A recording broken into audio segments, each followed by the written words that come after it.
Akaingia kwenye gari, moto. Wamefika mahali, ndugu yangu, baba mkwe akazima gari. Mwali akashangaa gari imezimwa. Baba vipi? Mkojo unataka kutoka, haja kubwa hapo. Uelewi jamani, wanawake tunapitia misukosuko. Ukizaliwa mwanamke, misukosuko ni yako mwali, mpaka unaondoka katika hii dunia unatuaga. Baba kaanza, unajua nimesimamisha gari hapa, nataka nikwambie maisha yangu kidogo. Mimi kabla sijaoa nilikuwa na girlfriend, alikuwa anafanana na wewe. Yaani alikuwa hivyo hivyo, sauti na nini. Girlfriend wangu ndo girlfriend wangu wa kwanza, alikuwa anafanana na wewe kila kitu. Ndio maana mimi nikikuona hivi nafurahi, unanikumbusha mbali. Nikikuona umekaa na mtoto wangu hivi, naona kama mimi nimekaa na yule girlfriend wangu wa kwanza ambaye mimi nilimtoa usichana. Baba mkwe anakuambia hayo maneno kwamba alimtoa usichana mtoto wa watu. Kweli jamani, hata kama ndo uzungu jamani. Hapa mbona sio kwa Trump hapa Rais Samia mjue. Rais hapa Mzanzibari. Tunatetea mambo ya Trump jamani, vipi? Kwa hiyo mimi nikikuona usishangae. Najua inawezekana kwa unashangaa sana, lakini kiukweli nikikuona namkumbuka yule ex wangu, namkumbuka. Hata kuna sana natamani kukumbatia hivi kwa nguvu. Dada akasema hapa, ili langu, hili la kwangu. Baba kawasha gari nyumbani. Siku hiyo dada alikuwa na ratiba kwenda nyumbani kwao kwa mama na baba yake kusalimia nyumbani kwao kabisa. Baba ratiba anayo kwamba mwali anatoka safari kwenda nyumbani kwao. Mume wake anayo ratiba, lakini alikuwa anaenda mwenyewe. Baba alitoka mapema, baba mkwe alitoka mapema kabla ya dada. Akaondoka. Shoga yetu muda wa kuondoka amefika, kaingia kwenye gari anaondoka. Ameenda umbali kidogo na nyumbani, sio umbali mrefu, umbali kidogo na nyumbani. Akaona gari ya baba mkwe iko mbele na blink hivi. Vipi huku mzee? Kumbe yule baba ametoka mapema kwenda kumsubiria mbele huko. Dada akasimama. Baba vipi? Safi, shikamoo baba. Marahaba. Baba mbona huku saizi? Mimi nilikuwa napita pita zangu huko. Nilikuwa naongea na simu hapa na nini. Ndo sasa hivi ndo naondoka? Ndio. Sasa unawapeleka lini nyumbani? Baba hamna, nitapitia vitu dukani. Una hela? Ndio. Natosha? Ndio. Haya, subiri nikuongezee. Baba akachukua 2 milioni. Bwa! Baba hela yote ya nini? Kanunue vitu vya wazazi? Unauliza? Kweli shetani anakujaribu. Afu majaribio mengine shanibwa kama makubwa jamani. Mungu tusaidie. Tunachomonga kweli hapa. Baba anasindikiza na simu mpaka anafika. Ukifika nipigie, sio na nini, niongee na mama, sio na nini. Baba amepiga simu kuliko mume. Baba anatuma message, usichelewe kutoka, utakutana na foleni. Nyie jamani, mimi mpaka jua naogopa vitu kama hivi. Dada Amani akakosa kabisa. Ameshajua lengo la baba mkwe ni nini. Mwali sikia kubwa kuliko. Shoga yetu alikuwa na shida ya kizazi. Tangu ameolewa hajawahi kupata mimba, hajawahi kuconceive kwa namna yoyote ile. Wakaopt kwenda kumwona daktari. Kweli wameenda pale, daktari kuja kumchunguza akamwambia bwana unabidi afanywe operation. Kweli akafanywa operation, akamaliza, akauguza kidonda, maisha yakaendelea. Siku hiyo bwana, baba mkwe kama kawaida yake ile mzee caring man kampigia simu, vipi uko safi? Unajua ile operation bado ni mbichi ile. Kwa hiyo unakaa sana hivi, sawa? Na alafu hata kwenye kufanya mapenzi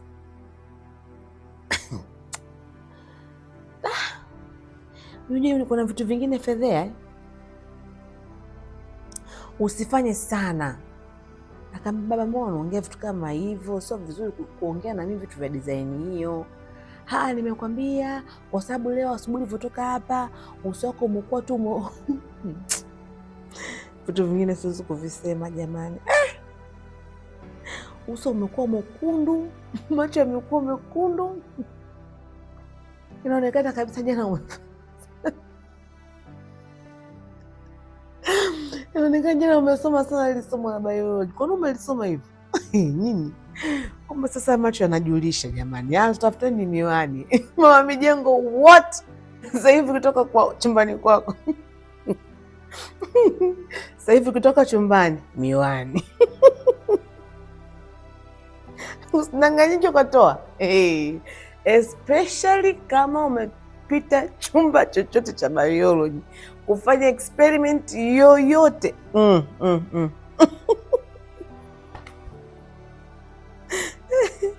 Ila tunafedheshwa sana, yaani sikufichi, haki za binadamu na vitu tuangaliwe.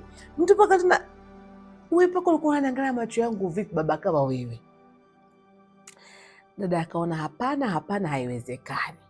Ikabidi amtafute Viva. Viva sasa hizi salama. Viva mimi sasa hizi dada salama. Haya, nielekeze shida nini? Nataka kuongea na wewe live, maana naona kukupigia simu sio kweli. Dada kweli sasa shoga yangu, hii wiki nimebanwa, naweza tu kwenye simu. Nikampa utaratibu, akafanya utaratibu, tukaanza kuongea. Kanieleza, mimi nilikopo naeleza nilikuwa nasikia aibu, ni kama najificha. Nikamwambia unasema ukweli? Akaniambia hivi, nakwambia ukweli, subiri kutumia hizo text. Jamani, text ni nyingi. Nikaambia sasa usifute text hata moja mwali. Kwanza hiyo ni laana. Cha kwanza ni laana kabisa. Yaani anataka kukushirikisha hiyo dhambi, na hiyo dhambi laana yake haikutafuni wewe, inatafuna watoto, na inaanza taratibu, kwa sababu umeshapokea hela yake. Unampa hope, unampa matumaini kwamba yawezekana, umejua kinachoendelea, ndio maana umenyamaza kimya, huchukui hatua yoyote. Akaniambia mume wangu anapendwa sana kwao, mama na baba yake, kwa hiyo wao ndo walituomba sisi tukae hapa. Mama mkwe aliniomba kabisa, aliniambia mimi mwali wangu, naomba ukae na sisi na kuomba. Kwa hiyo mama aliniwahi mimi Vivi before mjaoana, before tujaoana. Sasa mwali, hapo ni pa kuondoka tu. Kila mtu ataanzisha maisha yake huko. Mama mkwe wako ana maisha yake, ana mume wake, ana watoto wake, ndio hao. Na wewe unatokea uende huko ukaanzisha ya kwako na watoto wako. Either mna hela, hamna hela, life itaanza popote hapo. Hiyo laana haitokuacha salama. Kuna siku ile baba atakubusu tu, tayari hiyo ni laana. Na yule ni mwanaume, anaweza akawa na tekniki nyingi sana, akakuingiza kwenye gari, hewa ikawa tofauti, umezimia. Mwali kibaroja kijatoka, shida yake aandike kwenye daftari yako ya biology. Usije karuhusu akakuandikia hivi. Ni laana, na haikukuli wewe, inakula watoto. Hapo ni pa kuondoka, cha kwanza. Cha pili, kama utaweza, mrekodi chochote kiwe kama ushahidi. Mawili, unaweza ukaeleweka ama usieleweke. Vivi sami na rekodije? Nikaambia akikupigia simu yoyote, kabla ya kusema halo, bonyeza kidude cha kurekodi mwali. Chochote atakachofanya tofauti, hela zake umetumia, hapana Vivi, nilifungua account, nimeweka ile 4,700,000 na ile 2,000,000 alonipa zote nimeweka. Nikamwambia safi sana. Bwana kama huyo, siku namwambia mchukue bwana kama yule, naenda naye mahali, nahakikisha hajanywa kitu chochote hapa. Muelekeze kila kitu, muonyeshe message, mpe na hiyo account number, mwambie hivi vitu umeanza sikufanya siku nyingi, ulikuwa unaogopa kuharibu familia. Kweli baba mkwe akawa anapiga simu zake za kipumbavu. Tukarekodi simu ya kwanza, tukarekodi simu ya pili, mimi nikawa na ushahidi kama simu ya kwanza na pili ikawa haina ushahidi. Simu ya tatu ilikuwa ina ushahidi huu hapa. Baba anaongea kama anaongea na girlfriend wake. Nimelala, niko kitandani hapa, nimeamka. Nikasema hata nikiamka siwezi kumuona mwali wangu, kwa hivyo nimeona nisubiri na sintoamka mpaka utakaporudi, labda unihakikishie unarudi mapema. Nikamwambia hii labda mume wako awe na shida ya utindio wa ubongo, awe taira, ila kama ni mzima hii tunatoka nayo hii. Nikaambia sasa mchukue mume wako mpeleke, kaa naye ongea. Yule bwana alivyosikia tu ile clip akaona basi baba anataka somo langu. Kaka alivurugwa, kaka alipaniki. Kwa nini hujaniambia siku zote? Kwa nini ulikuwa na entertain? Akaambia mimi sija entertain. Ningekuwa na entertain ningekuwa nimetumia hata hela zake. Hela zake zipo, sijatumia even a single hela. Ipo. Mimi sitaki kukaa pale.